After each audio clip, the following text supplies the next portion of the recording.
Hey everybody, it's me Chris. I'm back in the kitchen. DJ Family Recipes. I got another great recipe. I'm going to show you a dish that you might get if you went out to a really fancy Italian restaurant, but I'm going to show you how you can make it better than that restaurant. I'm going to make raviolis with spinach and ricotta, and I'm going to serve it with sage butter sauce. You're gonna be really blown away by how easy this is. Let me show you the ingredients. I got my ricotta. This is my fresh pasta dough. That recipe's on the YouTube channel, DJ Family Recipes. I'm gonna need some extra virgin olive oil. This is some fresh spinach, and I took all the big pieces of stems off. I washed it and I spun it in the salad spinner to get it nice and dry. I'm gonna use a little bit of Asiago cheese for the filling. I got some butter. 1 lemon. I'm going to use the zest and the juice, so I washed it really well. 2 cloves of garlic. And look at this. That's fresh nutmeg. I'm gonna put that in the spinach. It goes really well. These are sage leaves, fresh sage leaves. They got a beautiful aroma, and some grated Parmesan cheese. My pot of water I got over here starting to simmer for when we cook them. I got my medium-sized non-stick saute pan, my pasta board set up. I put my wet towel down, put my board there so it don't slide, so I can make my pasta dough. I got some extra flour, and I got my KitchenAid set up with the pasta sheeter. So we're ready to go. I'm going to start by making the filling. Right, so I'm going to start my filling first by making the spinach. I'm going to turn on the fire, put on medium high. I got a tablespoon of butter. I'm going to add a little bit of extra virgin olive oil to the pan, and at this point I'm going to take, this is a microplaner or a zester. I'm going to take my garlic, and I don't want big chunks of garlic. I want a smooth mixture for my ravioli filling, so I'm going to grate this right into the oil. Alright, so I grated all my garlic. Just watch your fingers at the end. If you have a little piece at the end, it's fine. Put it in. And then just clean off the other side. Make sure you get it all in there. Alright, so my garlic is in. I grated it in there nice and fine.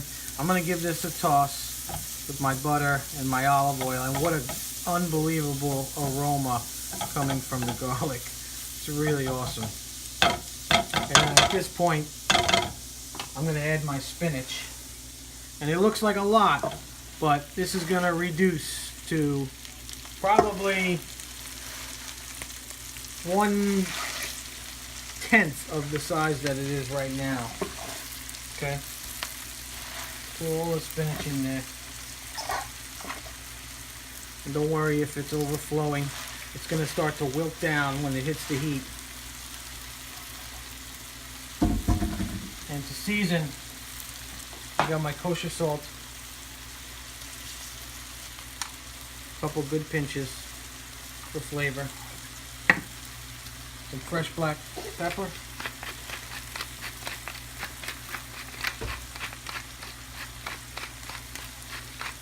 I like a lot of pepper, and I'm going to grate some of the nutmeg in there, and it's really going to impart great flavor into the spinach. And once I get this in, I'm going to cook it down for about 10 minutes. My spinach has been cooking for about 4 minutes, and you see all the moisture in there. That's what we want to kind of evaporate, but you don't want to overdo it. I'm going to let this go about 2 more minutes. Okay, so not even 10 minutes, maybe 6 or 7 minutes. And look at my spinach. I'm going to shut off the flame. You can see how much it's reduced. And this is right now, you know, we went from an overflowing pan to this little bit of spinach, but this right now is ready to go. I mean, you could put this on a chicken cutlet sandwich and you'll be very happy, but I'm going to put it into my bowl and let it cool so I can chop it for my filling. Alright, so I'm chopping my spinach. I got it really fine. I want to make sure that it's nice and smooth and you don't get any stringy pieces in the ravioli filling. I'm going to add this to my ricotta, and we'll put the rest of the ingredients in for the filling. Alright, so I added the spinach to the ricotta. I'm going to give it a pinch of kosher salt, fresh cracked black pepper,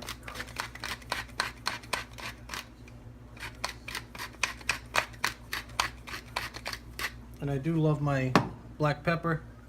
I'm going to zest this lemon into the mixture, and just, you don't want to go past the white of the rind or else it'll be bitter. Just the very outer part of the lemon.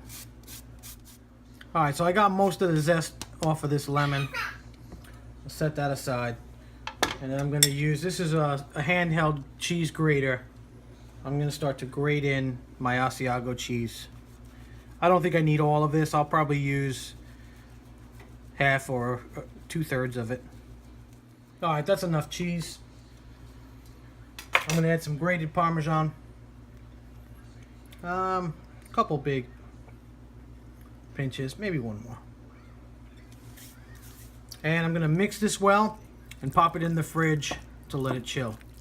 Okay, so while my filling chills in the fridge for a little bit, I'm going to get to working on my pasta dough. I got to sheet it out. Yes, Jack, I know, this is hard work. I'm going to cut this in 4. So I'll cut it down the middle. In 4 pieces. And then when the ones I'm not using, I want to cover them in the plastic there. Keep them moist. I'm just going to start flattening this out, and then I'll get ready to put it through the sheeter. Alright, so I flattened my first piece out. I kind of stretched it a little. I'm going to put my mixer on number 3, speed, and start running it through for the first time.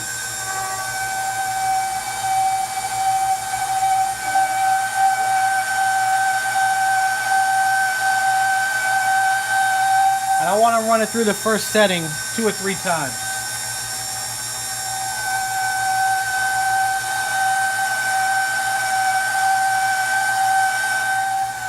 Alright, so I run it through on the first setting about 4 or 5 times. I keep folding in half to make a nice shape. And I'm ready to lower it. I'm going to run it through on number 2. And I'm going to keep going all the way down to number 6 so I get a nice thin long sheet.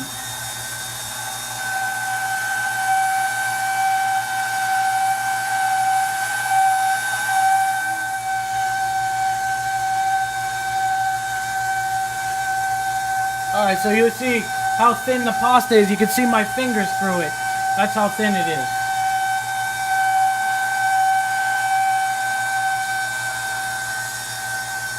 Alright, so this is what the pasta sheet looks like on number 6. It's nice and thin.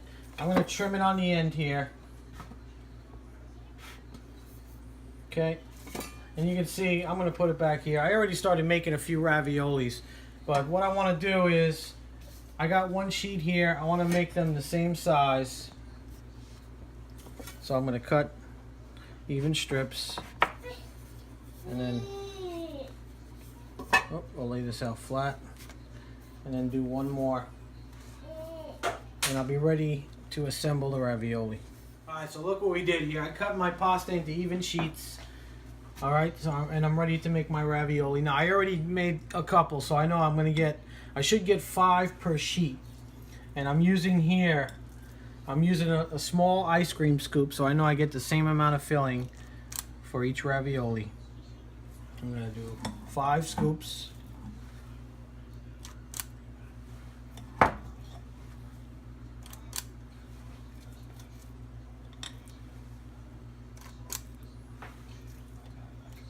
Okay. Perfect. And then I'm going to use some water. I got my silicone brush here. It's going to brush, oops, I don't want to brush away the pasta. I just want to brush it and moisten it a little bit so it seals properly. Just a little bit of water. And I'm ready to fold this over. And I want to try the best I can. I want to force out all the air and try and make a nice tight seal around the filling. Okay, so I did the best I could to get out all the air around the filling. And now I'm going to come in with my ravioli cutter and press around the filling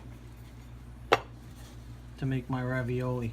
And what the cutter does, not only does it make the shape, but the way it's designed, it's in such a way that it seals up the ravioli so that it won't spill out when you cook it. You just got to be careful not to overcook it.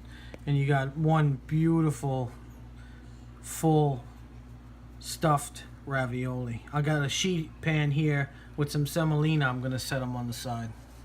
Alright, so my raviolis are done. They look beautiful. And all these loose ends from making the raviolis, I cut them up into thin strips. I'm going to put them in this bag and use them. Next time I make soup, I'm going to make pasta fagioli or something like that. I'm going to use these little pieces of pasta. Alright, so we're ready to make our sauce. I got to turn on this fire to medium high. I got about 4 tablespoons of butter. And I'm going to add some olive oil. Some extra virgin olive oil. Just a nice drizzle for my sauce. I got my sage. And I want to just cut off these stems. I'm not going to use that. And just cut it into pieces. Okay. Let my butter melt down. So my butter is melted. It's incorporated with the olive oil, and we're gonna toast this till it starts to turn brown. I'm gonna add my chopped sage. That goes right in. And I got my lemon pieces. I cut the sides of the lemon off so I don't get the seeds. See that? I'm just gonna add some lemon juice. I'm gonna do all 4 sides. I'll lower the heat a little bit. So I got a decent amount of lemon juice. I'm going to add some kosher salt. Fresh cracked dust pepper.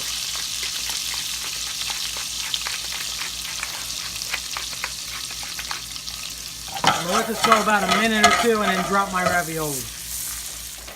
Alright, so while my butter sauce cooks, I'm going to get my raviolis down. They're only going to take a couple minutes. I got to salt the water. A generous amount of salt. It's the only flavoring we have for the pasta. And I'm going to drop in my raviolis. And these are going to cook literally for 2 minutes. And then we'll add them into the pan.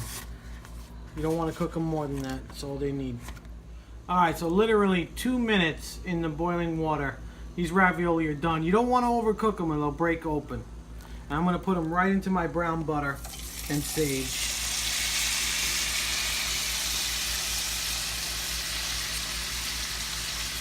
And I'm going to toss these for about a minute just to get them well coated.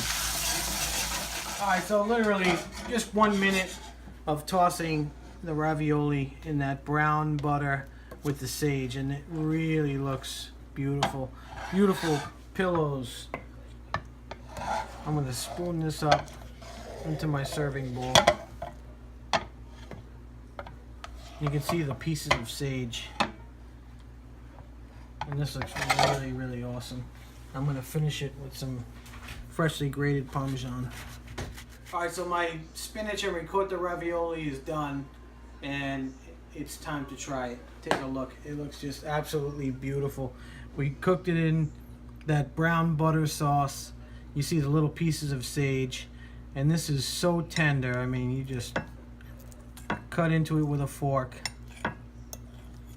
That beautiful fresh pasta. And let's see how we did.